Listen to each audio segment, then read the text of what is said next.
Napoleón, la campaña de Rusia, la batalla del río Moscova.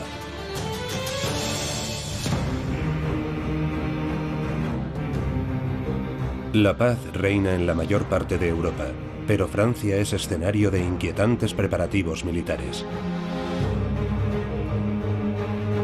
Se alistan hombres por millares, el cuerpo del ejército se está reconstruyendo. Sin embargo, el emperador Napoleón I afirma categóricamente que no quiere una nueva guerra. En 1811 Napoleón domina Europa, desde el Mediterráneo hasta el río Niemen. Para enfrentarse a los ingleses cuenta con el apoyo de Rusia. Después de su victoria sobre el zar Alejandro I en la batalla de Friedland en 1807 y el Tratado de Tilsit, Francia y Rusia se convierten oficialmente en aliados. Pero Alejandro reprocha a Napoleón su política expansionista y, vulnerando sus acuerdos, autoriza el acceso a sus puertos a los barcos mercantes ingleses. Para Napoleón, así, Rusia está actuando como enemigo de Francia. Hermann de Caulaincourt fue embajador de Francia en San Petersburgo durante 4 años. Por tanto, conoce perfectamente Rusia. Me han informado de que se os echa mucho de menos en San Petersburgo y que incluso se celebró un banquete en vuestro honor por vuestra marcha. ¿Os habéis vuelto ruso, Caulaincourt? Sabéis perfectamente, señor, que hace 2 años que estoy solicitando mi regreso a París. 2 años sí, durante los que espero hayáis aprovechado para conocer mejor a vuestro amigo Alejandro. Bien, ¿por qué se niega a cerrar sus puertos a los ingleses? No es algo que se pueda considerar una declaración. Hace 4 años, cuando firmamos la paz en Tilsit, me dijo... Odio a los ingleses tanto como vos. Y yo le respondí, en tal caso la paz está hecha. Pero él no ha mantenido su palabra. Fuisteis vos quien invadió Alemania. Vos apoyasteis a los polacos y reunisteis tropas en las fronteras en pleno periodo de paz. Caulaincourt había sido anteriormente su ayudante de campo. Había sabido ganarse su confianza y su benevolencia. Pero a pesar de su admiración por Napoleón, no se deja cegar. Ve claramente su juego y teme por Francia. Nada puede justificar una campaña que os llevaría tan lejos de París. Ya ha habido demasiados muertos en los campos de batalla. Ah, Caulaincourt, no entendéis nada de política. Rusia es inmensa. Su clima es severo. Os dejarán avanzar y consumiros a marchas forzadas. Rehusarán el combate. Esperarán al invierno. ¿Ya no confiáis en mí? Caulaincourt, no os preocupéis. Considerad la guerra de Rusia la guerra del sentido común. La guerra. La palabra se ha pronunciado finalmente. En el transcurso de los meses siguientes, Napoleón seguirá reuniendo a sus ejércitos procedentes de los 4 puntos cardinales de Europa y los conducirá hacia las fronteras del Imperio ruso. Por su parte, el zar Alejandro sabe que la confrontación es inevitable. Durante un tiempo duda entre 2 estrategias: ir al encuentro de los franceses o atraerlos hacia Moscú. Para poder burlar la vigilancia de los espías franceses, el plan debe permanecer secreto para la mayor parte del Estado Mayor y el pueblo ruso. Napoleón continúa ignorando las llamadas a la prudencia. Como constata Caulaincourt, ha retomado la senda irresistible de la fatalidad que le arrastra.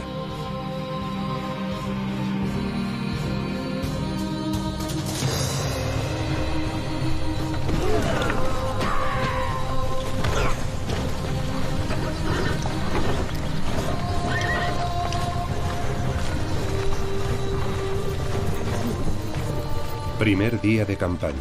500.000 de hombres. En las columnas se habla francés, pero también italiano, alemán, polaco, portugués, español. El ejército de las 20 naciones.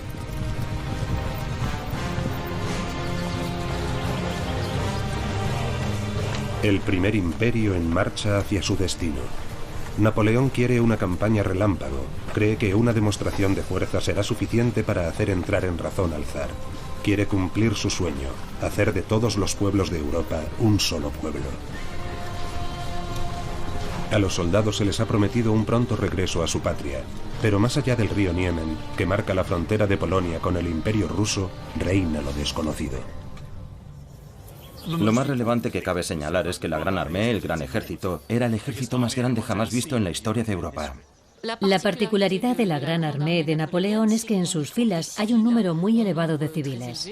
Algunos oficiales e incluso suboficiales llevaron con ellos a sus mujeres, a veces a sus hijos, a sus amantes, etc., lo que hacía que la caravana del ejército fuera a veces bastante diversa.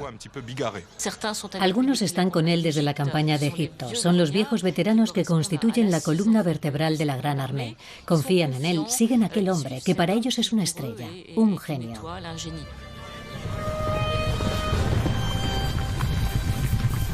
Napoleón saborea el inicio de la campaña. Allí está de nuevo, en la tierra de los zares. En una carta a María Luisa, su esposa, muestra su optimismo y cierta desenvoltura. Escribe: «Querida, he cruzado el río Niemen. No ha acontecido nada digno de mención. Mi salud es buena, pero el calor es excesivo». El verdadero adversario de Napoleón para instaurar la preponderancia francesa en Europa es Inglaterra. Su objetivo es poner a Inglaterra de rodillas y obligarla a firmar la paz. En este contexto, en 1807 firmó una alianza con Rusia. En realidad era una alianza de un fuerte con un débil. Aquella alianza obligaba, por ejemplo, a Rusia a declarar la guerra a Inglaterra y a cortar cualquier tipo de comercio con los ingleses. Pero los rusos nunca pudieron respetar aquella parte del acuerdo, simplemente porque el comercio con Inglaterra era vital para su economía. Y luego había un factor más ideológico, es decir, en definitiva, ir a hacer la guerra a Rusia ayuda a la civilización europea contra la barbarie asiática, en la que Rusia se deleita. Si hiciéramos la pregunta a los rusos, responderían que Napoleón quería conquistar Rusia. Napoleón quiere ganar la guerra rápidamente. Espera derrotar al ejército ruso en menos de 2 meses. Obligar a Alejandro a firmar la paz bajo sus condiciones. Pero no quiere destruir al Imperio ruso. No quiere destronar a Alejandro. Quiere llevar a cabo una guerra limitada. Para Alejandro, el enemigo a batir es Napoleón, no Francia, cuya cultura e historia admira profundamente, hasta el punto de que a él le gusta expresarse en francés tanto como en ruso. Sire, la Gran Armée ha cruzado el río Niemen esta mañana. ¿Sin una declaración de guerra? Es imposible. El nuevo embajador de Francia envió hace unos días una nota anunciando que su misión había terminado. ¿Hace 2 días? ¿Y por qué no se me ha informado? No pensábamos que... Esa era su declaración de guerra.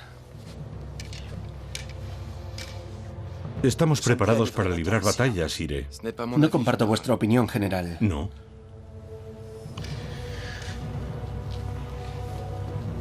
El corso tiene como objetivo una guerra corta, en la que el desenlace lo determinará una de esas victorias con las que ha alcanzado su gloria.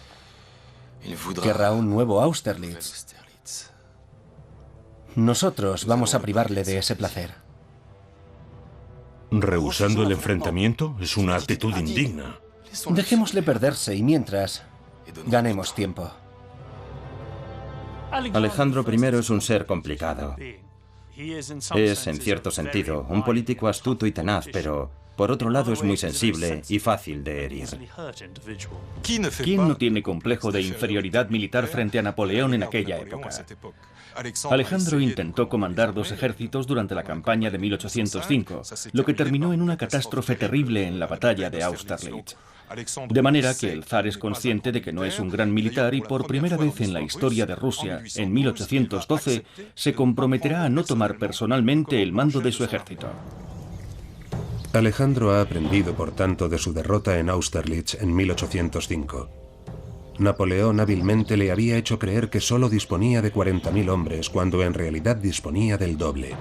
Atrapados, engañados y humillados, el zar y su aliado austriaco habían dejado 16.000 muertos en el campo de batalla. La primera de una serie de victorias de la Gran Armée, el Gran Ejército, hasta su entrada en Rusia 7 años más tarde. Para presionar a Alejandro, los espías franceses hacen circular manifiestos en los pueblos. Ve a ver. Para sembrar la discordia entre los campesinos rusos. El emperador Napoleón no es vuestro enemigo. Ayudadle a derrocar a los dirigentes que os oprimen. Os espera la libertad y una vida mejor. 30 millones de campesinos viven en la esclavitud. La menor reacción contra la nobleza es cruelmente reprimida. Sin duda, sueñan con la libertad.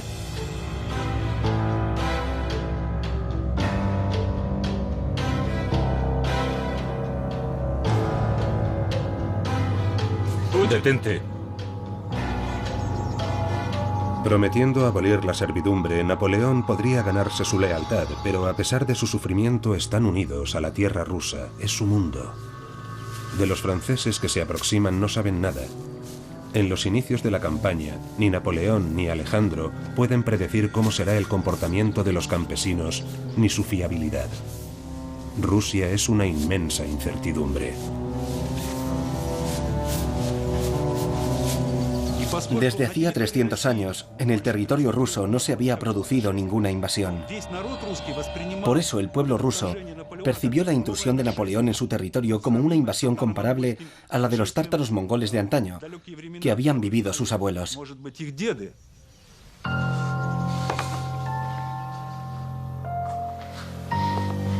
Pamfil Nazarov tiene solo 20 años, pero el zar necesita soldados para combatir contra Napoleón, a quien se presenta como el anticristo. Y Pamfil, por ser joven y soltero, es designado oficialmente por la comunidad de la aldea.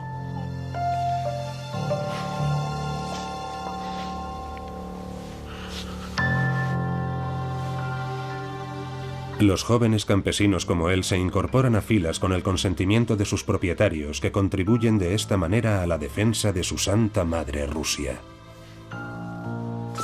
¿Por qué? ¿Por qué me obligan a marcharme? Dios estará contigo, Pamfil. Y yo rezaré por ti todos los días. Enrolados por un periodo de 25 años, después serán considerados hombres libres, si sobreviven.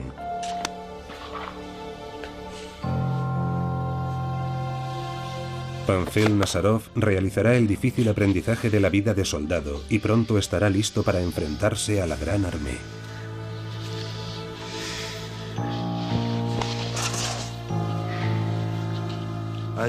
En el momento de su alistamiento en el ejército, los campesinos estaban prácticamente seguros de que no volverían a ver nunca más a sus familias y a sus allegados.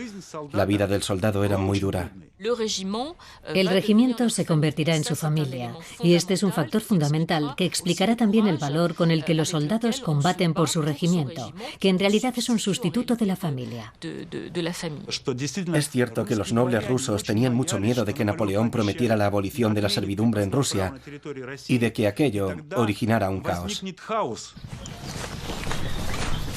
La Gran Armée avanza en dirección a Vilna, pero el enemigo se repliega, rehúye el combate. La Guardia Imperial de Napoleón localiza finalmente una columna rusa.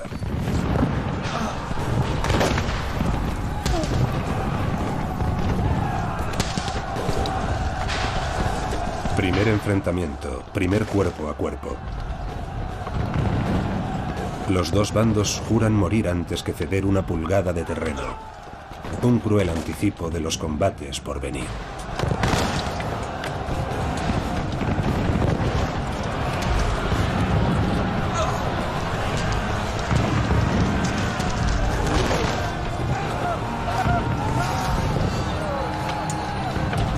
Los franceses repelen fácilmente a sus atacantes, lo que les hace mantener la ilusión.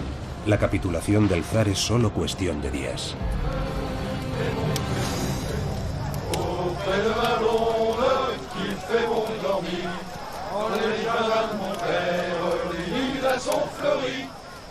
El sargento Adrien François Bourgogne, granadero de élite de la Guardia Imperial, ha participado en todas las campañas de Napoleón hasta 1812. Para él, esta larga marcha es, a priori, solo una campaña más. ¿Sargento? ¿Duval? ¡Duval! Amigo. ¡Ay! ¿Cómo has cambiado? ¿Tu herida? Un rasguño. Paisano, vengo a ofrecerte tu parte. Un pequeño furgón con todo lo que contenía, requisado a un general ruso. Lo hemos dejado todo en el coche de Florencia, nuestra cantinera. Nos acompaña desde España y la he tomado bajo mi protección. No hay nada deshonroso, no hagas caso de los chismes. Descuida. Tienes que comer, niño, para enfrentarte a los rusos. Si no, se lo diré al emperador. Conmovedora coincidencia. En el mismo regimiento, Burgogne se reencuentra con 12 hombres de Condé-sur-Lescaut, su pueblo natal, a 2000 kilómetros de allí. ¿Y a ese... qué le pasa? No ha soportado la prueba de fuego. Al primer cañonazo huyó de su puesto. No regresó hasta que la batalla había terminado. Ya.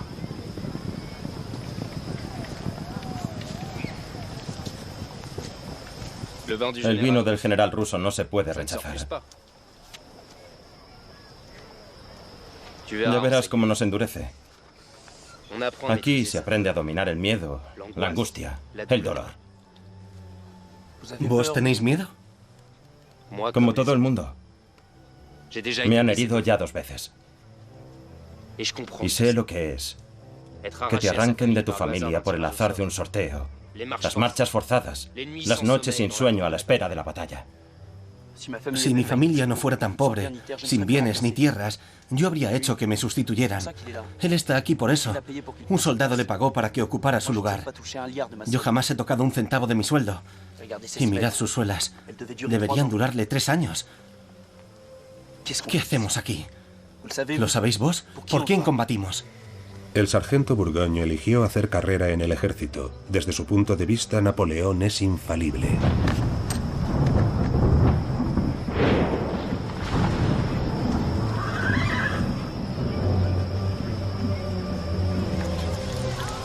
Ve el soldado. Poco podía imaginar que 11 de los compañeros que acababa de reencontrar en breve dejarían de existir. La Gran Armée se prepara para entrar en Vilna, capital de Lituania. Vilna había formado anteriormente parte del Reino de Polonia antes de ser anexionada por Rusia, pero el zar acaba de abandonar la ciudad, lo que representa una gran satisfacción para los habitantes de Vilna y los 30.000 soldados polacos enrolados en la Gran Armée. Cuando los franceses entraron en Vilna por primera vez, los polacos, y particularmente la nobleza polaca, los acogieron como sus liberadores, porque creían que Napoleón les daría la libertad. Y algo mejor que la libertad, que resucitaría el Estado polaco. Alejandro ha estado aquí mismo hace algunas horas. ¿Por qué me entrega la ciudad sin combatir? Os lo dije, señor. Hará todo lo posible para que esta campaña se eternice y para privaros de una gran batalla. El tiempo es su aliado. ¡Cobarde! Se deshonra a los ojos de los valientes polacos. Señor, el general Balachov, embajador de Su Majestad Imperial. Desde Pedro el Grande ningún enemigo había entrado en vuestro territorio, general Balachov. Y vos me habéis dejado conquistar una provincia entera sin haber siquiera presentado batalla. ¿No siente vergüenza, general? Os puedo asegurar, Sire, que los rusos lucharán como leones. El emperador, mi señor, exige la retirada de vuestras tropas. Mi hermano Alejandro es un novicio en materia militar. ¿Por qué ha decidido asumir él solo la comandancia suprema? Podría sorprenderos. Antes de 2 meses se verá obligado a pedirme la paz. Vamos a quedarnos aquí varios días para reponer las existencias de alimentos, instalar hospitales para cuidar de los enfermos y los heridos, reestructurar la administración lituana, Berthier apoyándonos en las élites locales, formar un gobierno provisional y proclamar su autonomía. Pero nadie se dejará engañar, Sire. Este gobierno estará bajo nuestra tutela. Caulaincourt, no os he pedido vuestra opinión. ¿Tenéis la intención de declararos a favor de la independencia de Lituania? ¿De decir claramente que Polonia existe? De ninguna manera pondremos en peligro nuestra alianza con Austria. Los polacos deberán tener paciencia. En ese caso, vuestras llamadas a su patriotismo serán letra muerta. Una parte de Polonia pertenece todavía a Austria, y Napoleón necesita a sus aliados austriacos para vencer a los rusos. Los rusos no huyeron, si se puede decir así, de forma espontánea de los franceses. Era una estrategia que habían decidido los estados mayores alrededor de un año antes de la entrada de los franceses en Rusia. La retirada del ejército ruso debe, evidentemente, acompañarse de todos los medios que conduzcan a frenar el avance del ejército de Napoleón. Y entre esos medios está la política de eso que llamamos tierra quemada, guerra, que consiste en destruir todas las existencias de alimentos disponibles, de víveres, pero también de forraje para los animales, para todo el ganado.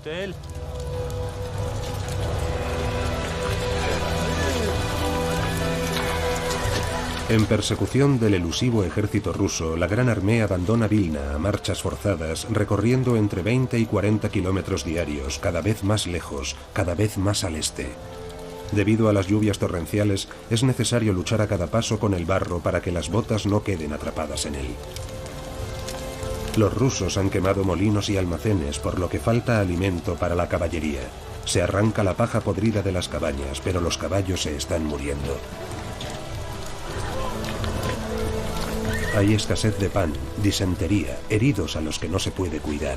Pronto habrá miles de merodeadores y desertores.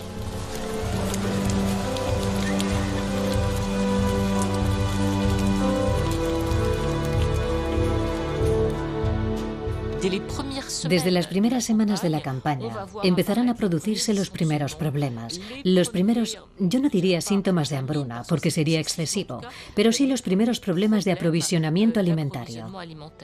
Hay indudablemente varias decenas de miles de hombres practicando el merodeo que viven a expensas del ejército y no pueden ser operativos en términos militares.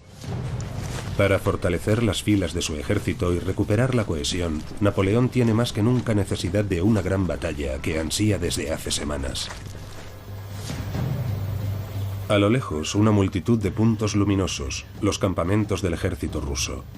El ejército del zar. El momento tan esperado. Están ahí, preparados, ante sus ojos.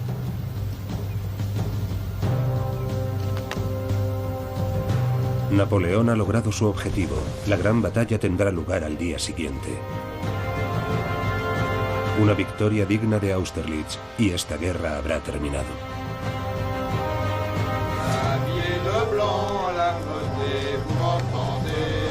El sargento Bourgogne y sus hombres se preparan para el enfrentamiento.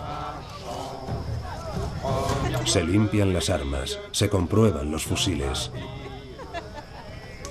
Se recorta la ropa para vendar las heridas. En el campo de batalla, cada uno debe ser capaz de curarse a sí mismo. Algunos escriben su testamento, sus últimas voluntades, pero sueñan con volver a ver a sus mujeres y a sus hijos. Otros, aparentemente despreocupados, cantan o duermen.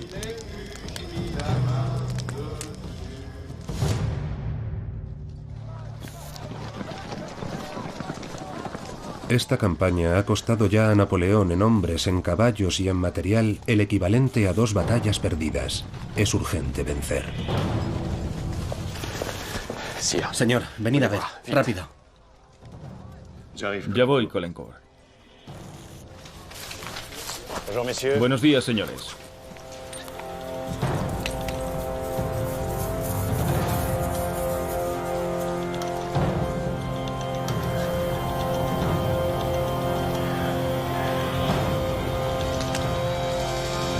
Napoleón comprende que ha sido engañado. No tendrá lugar ninguna batalla. Los rusos han desaparecido sin dejar rastro. Por tanto, hay que volver a ponerse en marcha incansablemente camino de Smolensk. El verano ruso es tórrido. El agua potable empieza a faltar. Algunos batallones solo tienen cerveza para calmar la sed, pero se mantienen en pie y avanzan. A pesar de todas las dificultades en el inicio de la campaña, Napoleón tiene una estrategia, está allí para hacer la guerra. Y esta estrategia casi triunfará porque con los movimientos de sus diferentes tropas obliga a los ejércitos rusos a reunirse alrededor de la ciudad de Smolensk.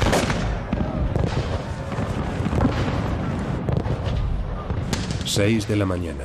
Se producen los primeros bombardeos. Napoleón se dispone a hacer frente a los ejércitos del zar, pero se encuentra con un cuerpo de solo 20.000 soldados enemigos que ha recibido la orden de defender Smolensk a cualquier precio. La ciudad que se levanta tras sus murallas, construida en madera, arde por los 4 costados. Hombres, mujeres y niños que no han podido huir mueren abrasados vivos o asfixiados. La ciudad cae irremisiblemente. Napoleón sale, por tanto, victorioso, pero la tenaz resistencia de los defensores de Smolensk ha permitido que el grueso del ejército ruso escape en dirección a Moscú. Algunos compararán la tragedia de Smolensk a la de Pompeya. Parece la erupción del Vesubio. Hermoso espectáculo, ¿no os parece, caballerizo mayor? Espantoso, señor. Bah, recordad estas palabras. El cuerpo de un enemigo muerto siempre huele bien. Proverbio romano. Sire, os pido permiso para retirarme. Son los rusos los que alimentan este incendio mientras su ejército se esconde, Caulaincourt. Cuando lo honorable para vuestro amigo Alejandro sería medirse al menos una vez conmigo. Después de lo cual sellaríamos fácilmente la paz, igual que dos campeones se reconcilian tras un duelo. La guerra no es más que política, Caulaincourt.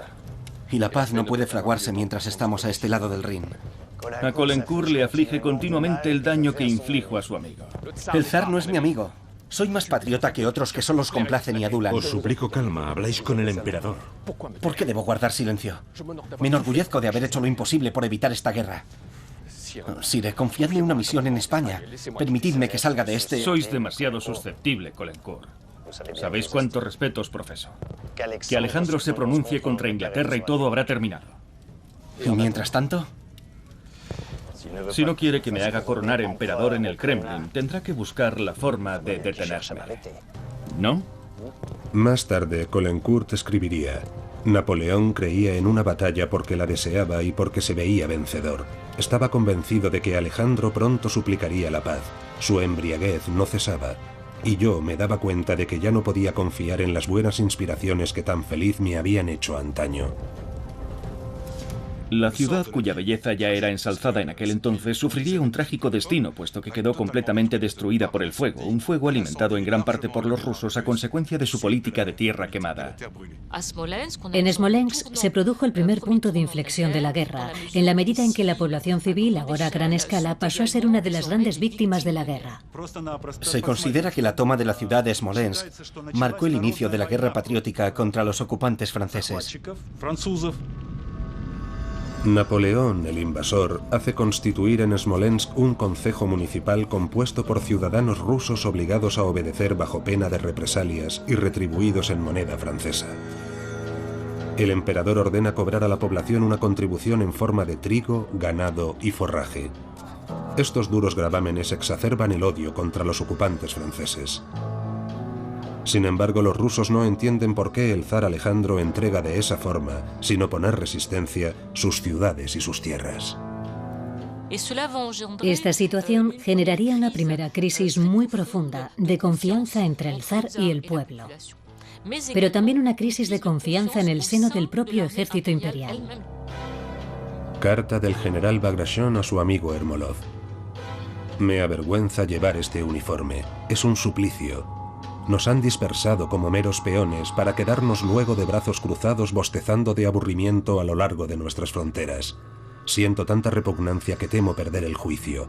Voy a cambiar mi uniforme por una blusa de campesino. A fuerza de retirarse, los soldados rusos tienen la impresión de estar comportándose como unos cobardes. Su moral está por los suelos. Vuestro ejército, Sire, tiene 1000 oficiales alemanes.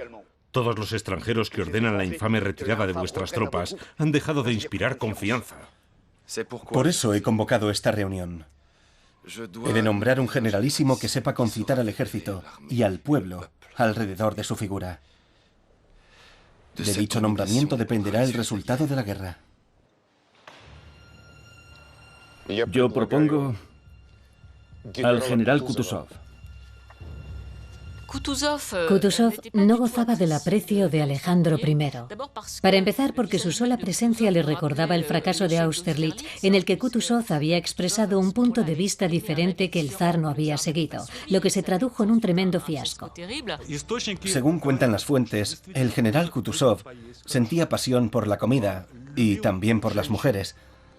Algunas denuncias dirigidas a Alejandro por sus generales informaban que tanto en su residencia como en campaña se habían encontrado chicas vestidas de cosacos. Eran las encargadas de calentarle la cama.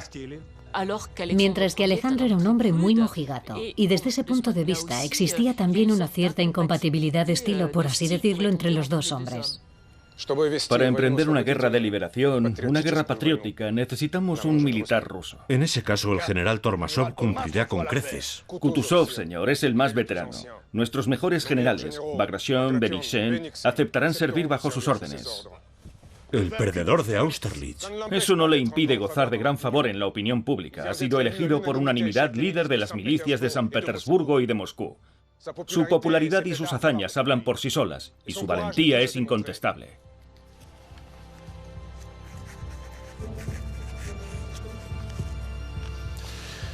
El general Barclay de Tolly conservará el mando del primer ejército imperial. ¿Y el general Bagration? El del segundo ejército. Pero...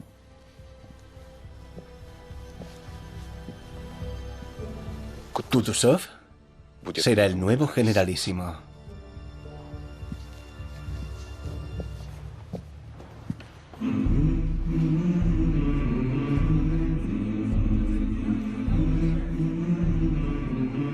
El corso me subestima. Desde Austerlitz me considero un general incompetente. Eso nos beneficia. Sin embargo, son sus tropas las que están desmoralizadas y faltas de disciplina. Al contrario que las mías, de modo que aprovechémoslo. Recién designado, Kutuzov exalta el patriotismo de sus tropas. Camaradas, les escribe, cumplid con vuestro deber, pensad en el sacrificio de vuestras ciudades incendiadas y en vuestros hijos que imploran vuestra protección. Pensad en vuestro emperador Alejandro, vuestro señor, que os considera la energía que sustenta su fuerza.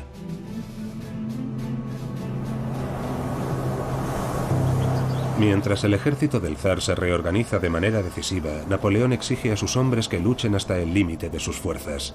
El descanso es indigno de ellos. Violentas ráfagas de viento levantan torbellinos de un polvo abrasador, un verdadero calvario. La rapidez de la marcha provoca la pérdida de muchos caballos, y mientras el tifus causa estragos entre las tropas, la propaganda rusa ataca a los más vulnerables. Soldados franceses os obligan a marchar contra nosotros, os dicen que lucháis en aras de la paz. No creáis esas pérfidas palabras. Combatís por la insaciable ambición de un amo que no desea la paz y que juega con la sangre de vuestros valientes. Regresad a vuestros hogares, aún estáis a tiempo. Llamada a la deserción, acoso, el objetivo es debilitar a la Gran Armée para preparar mejor el ataque.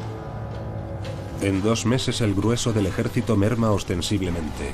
Además de los enfermos, los muertos, los heridos y los desertores, ha habido que dejar algunas unidades por el camino para mantener el control de Vilna y Smolensk. Y no obstante, nada detiene la progresión de la Gran Armée. La caballería y la infantería avanzan día y noche con la esperanza de alcanzar al enemigo invisible. Caulaincourt se queja amargamente de una guerra que cada día le parece más absurda. Nos destruiremos unos a otros sin obtener otro resultado que ganar terreno. Pero a fuerza de ganar terreno, Moscú se encuentra ahora a solo 3 días de marcha. Kutuzov, presionado por la opinión pública, está contra la pared. En Borodino, a 125 kilómetros de la ciudad sagrada, intentará detener a Napoleón. El terreno, muy irregular y boscoso, servirá para obstaculizar el avance del enemigo. Kutuzov establece su línea de defensa en la margen sur del río Kolocha, bloqueando así la ruta hacia Moscú, y levanta 4 reductos. El primero, el más grande, es el reducto de Rayevsky. Después, los 2 reductos de Bagration, más modestos, y por último el reducto de Shevardino, situado como bastión frontal. Un reducto es una fortificación de tierra erigida sobre un promontorio donde se instala una batería de cañones. Por debajo está defendido por una trinchera repleta de soldados. En la retaguardia las tropas rusas permanecen fuertemente concentradas. Kutuzov ha situado sus fuerzas de defensa aquí. Se siente seguro detrás del río, protegido por sus reductos. Inicialmente tomaremos el reducto de Shevardino y el pueblo de Borodino. Así podremos situar nuestras tropas para la batalla final. Nuestros ejércitos del norte se intercalarán para evitar que los ejércitos rusos puedan rodearnos. Eso es todo, caballeros. —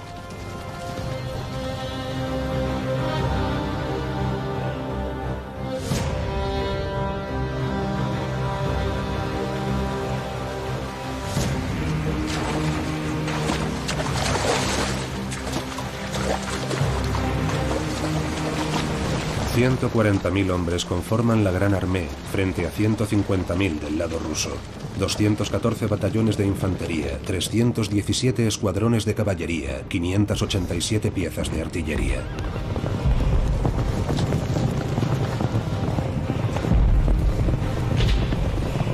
El ruido de los cañones despierta una gran alegría en los franceses y una extraña sensación de alivio, ya que es evidente que los rusos esta vez no han abandonado el campo de batalla.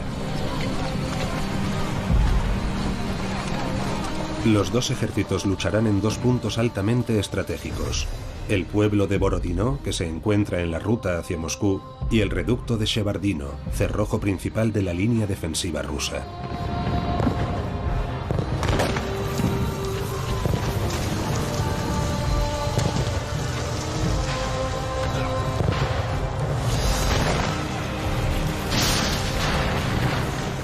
En menos de una hora se producen más de 10.000 bajas entre muertos y heridos. Preludio sangriento de la batalla principal, este ataque permite a la Gran Armée medir la resistencia de los rusos. Incluso heridos, en lugar de implorar ayuda, los rusos se niegan a rendirse y parecen decididos a morir allí mismo. Sin embargo, su bravura no es suficiente. Los franceses toman el reducto de Shevardino. Pese a las numerosas bajas, la primera etapa del plan de Napoleón es un éxito.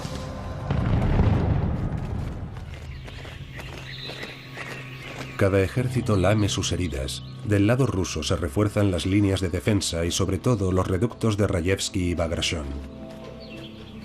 Kutuzov organiza una solemne procesión con la Virgen de Smolensk. Panfil Nazarov, al igual que sus camaradas, implora la protección divina con la mente puesta en los suyos y en las palabras que no pudieron decirse. Porque hay que estar dispuesto a morir por Dios, por el zar y por la sagrada Rusia.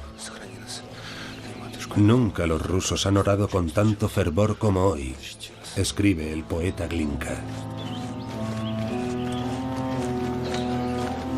En esos momentos, nuestros corazones y nuestras almas mantienen una conversación secreta con la divinidad.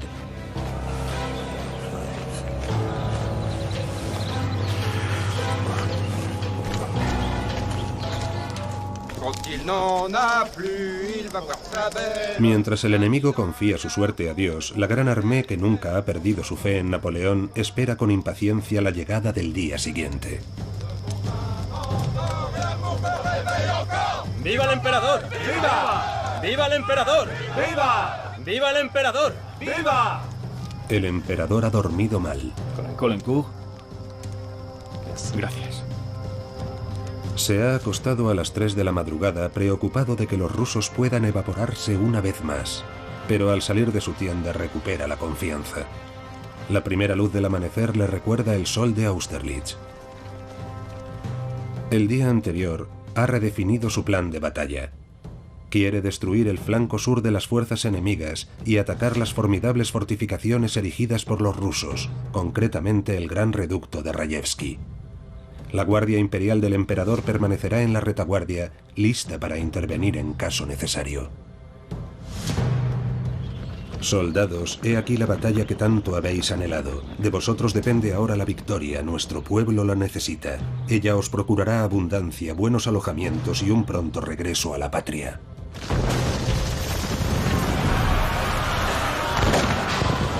Comportaos como en Austerlitz y que la posteridad cite con orgullo vuestra conducta.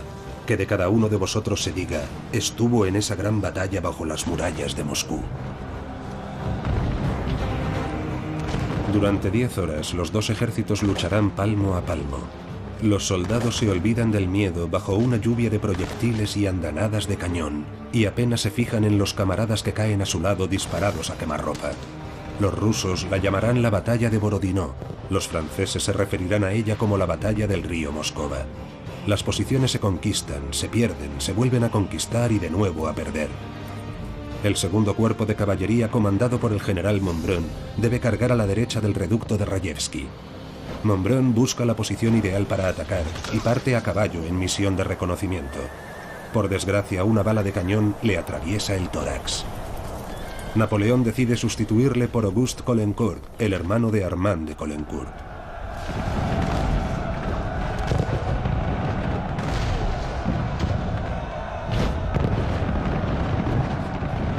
La infantería rusa, desestabilizada por la herida mortal del general Bagration, se recompone y redobla sus esfuerzos para recuperar el terreno perdido. Los actores de esta carnicería hablan de un infierno, de un cielo que arde en llamas, del apocalipsis, de cañones que escupen muerte. Caulaincourt tiene entonces un terrible presentimiento. A las 15 horas, su hermano Auguste, a la cabeza del 5º regimiento de coraceros, apoyados por 2 divisiones y 2 batallones de infantería, toma al asalto el gran reducto de Rayevsky. Los rusos se ven obligados a batirse en retirada. Los heridos imploran la muerte para acabar con el terrible sufrimiento que padecen. Los rusos han abandonado sus posiciones, pero su ejército no ha sido destruido. La batalla ha sido terrible y dantesca, pero para que haya un vencedor, tiene que haber un vencido. Resulta muy difícil evaluar el resultado de la batalla de Borodino, porque Napoleón y Kutuzov se habían marcado unos objetivos, y ni Napoleón ni Kutuzov los alcanzaron. El objetivo de Napoleón era derrotar completamente al ejército ruso, y el objetivo de Kutuzov era detener a los franceses y proteger Moscú. ¿Qué significaba ganar una batalla en aquella época? Se consideraba que el ejército que se adueñaba del campo de batalla era el vencedor. En la batalla del río Moscova no existe la menor duda, ya que los rusos se retiraron y el ejército francés se adueñó del campo de batalla. Por lo tanto, Napoleón ganó la batalla del Moscova.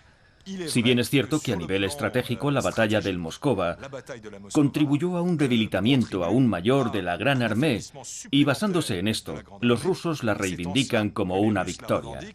Una forma de poner de acuerdo a todo el mundo sería decir que los franceses ganaron la batalla del Moscova y que los rusos no perdieron la batalla de Borodino.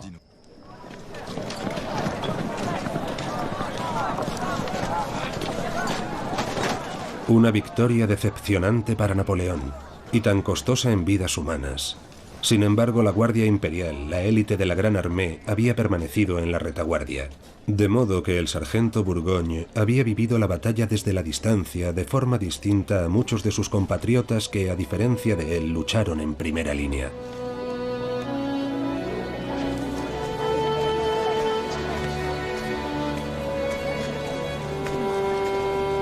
Napoleón, prudente, quizá demasiado prudente, no había querido correr el riesgo de debilitar su guardia imperial. Sin embargo, si hubiera lanzado a Bourgogne y a sus hombres al fragor de la batalla, la victoria podría haber sido más impactante. Podrían haberse salvado vidas. Los camaradas de Bourgogne quizá habrían vuelto a sus casas sanos y salvos. Y con ellos tantos héroes, soldados, oficiales, generales.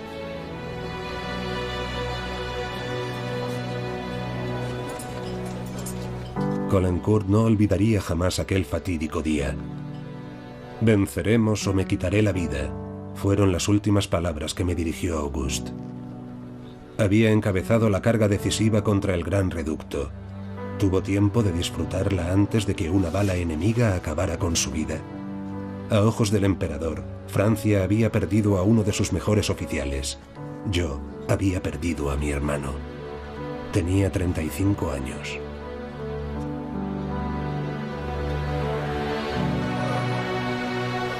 Ayudadme. Ayudadme. Al final de la aciaga jornada se han disparado 120.000 balas de cañón y 300.000 cartuchos con un balance aterrador. Los rusos sufren 45.000 bajas entre muertos, heridos y desaparecidos, más de un tercio de sus efectivos. Napoleón, por su parte, ha perdido a 28.000 hombres.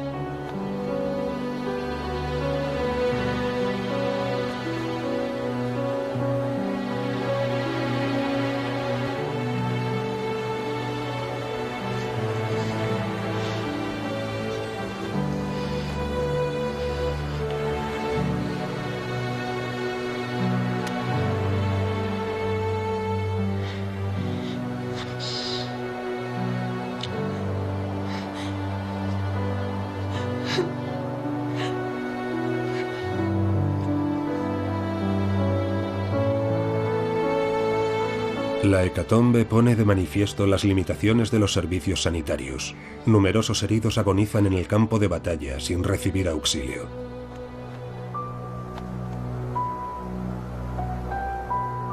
En la Gran Armée hay solamente un médico y un farmacéutico por cada 600 soldados. 45 cirujanos tratan indistintamente a miles de víctimas de ambos bandos. En menos de 4 minutos se amputa una pierna. 10.000 heridos, cuyo tratamiento es imposible, serán depositados en los pueblos de los alrededores, donde la mayoría morirán. Napoleón espera reanudar las hostilidades al día siguiente, pero Kutuzov tiene otros planes. ¿Por qué Kutuzov no continuó la batalla al día siguiente como había prometido? Al final de la batalla había dado, en efecto, la orden de atacar a las tropas de Napoleón al día siguiente. Pero más tarde, esa misma noche, dio una orden completamente opuesta: replegarse. Lo más probable es que en ese ínterin recibiera información sobre las pérdidas del ejército ruso. Y las pérdidas eran terribles. En presencia de sus generales, Kutuzov sopesa los pros y los contras de una nueva batalla, y finalmente no tiene más remedio que admitir que sus tropas no se encuentran en condiciones de detener a Napoleón, y por lo tanto es más prudente conservarlas y darles tiempo para recuperarse. 420.000 soldados habían cruzado el río Niemen 3 meses antes, de los cuales solo quedan la mitad. Procedentes de Francia, España e Italia, habían recorrido más de 4.000 kilómetros, franqueando los Alpes o los Pirineos y atravesando Alemania, Polonia y la Rusia occidental.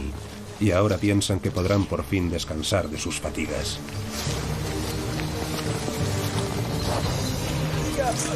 Napoleón sigue convencido de que la llegada de la Gran Armée a las puertas de Moscú será el golpe de gracia que obligará a Alejandro a negociar. Memorias del sargento Bourgogne. Después de atravesar un gran bosque, por fin divisamos Moscú. En esos momentos uno se olvida de todo, de los peligros, de la fatiga, de los camaradas caídos. Ahora solo importa una cosa: el placer de entrar en la ciudad prometida. Pero Napoleón, que soñaba con una entrada triunfal como conquistador, igual que en Viena o Berlín, descubre que Moscú ha quedado desierta y que ninguna personalidad acudirá a entregarle las llaves de la ciudad. Solo 10.000 moscovitas de una población de 260.000 han permanecido en la capital porque carecían de los medios o de tiempo para escapar.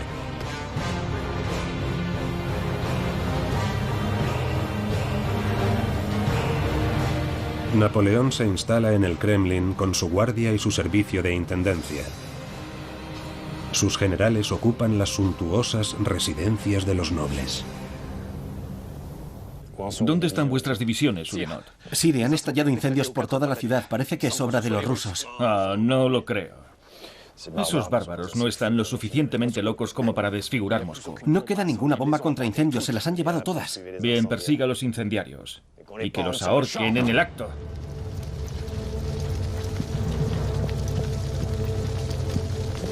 Al principio se pensó que los incendios eran accidentales, provocados por soldados borrachos ocupados en festejar su primera noche en Moscú. Pon la pólvora junto a la estufa, haremos saltar todo por los aires. Pero pronto hay que rendirse a la evidencia. Los incendios no son accidentales. Decenas de incendiarios se han distribuido por la ciudad. ¿Quiénes son? ¿Y quién les ha dado la orden de participar en esta pira gigantesca?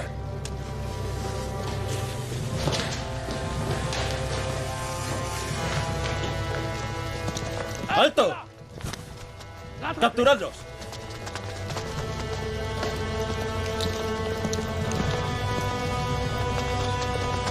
¿Hay alguien? Sargento, creo que hemos encontrado un tesoro. No te emociones, no te emociones.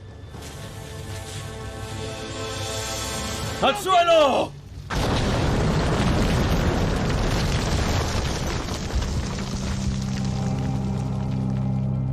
Kutuzov había optado por abandonar Moscú para evitar una nueva confrontación y permitir así a su ejército reorganizarse. Ese fue el motivo por el cual el gobernador general de la ciudad, el conde Rostovchin, con las manos libres, había ordenado a los convictos de la justicia a quemar almacenes, depósitos de mercancías, palacios. No había que dejar nada al invasor.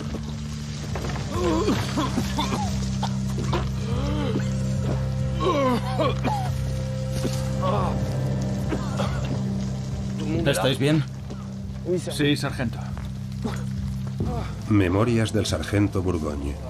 En el momento de la explosión nos vimos muertos, aplastados bajo los escombros. Los rusos habían decidido que para destruirnos cualquier medio era bueno. ¿Está herido, sargento? No es nada. ¿Dónde estamos? Tendríamos que pasar la noche aquí. No eres lo bastante guapo, ni hueles lo suficientemente bien para dormir en un palacio.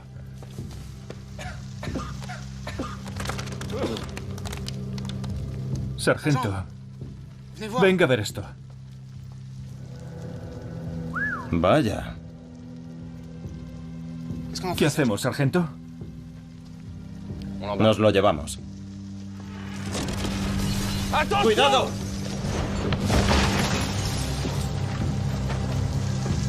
Todo está a punto de derrumbarse. Larguémonos. Vamos. El peligro está en todas partes. La gran armée de Napoleón ha caído en una trampa de fuego. Rodeado por las llamas y cegado por el humo, aún sueña, sin embargo, con la victoria.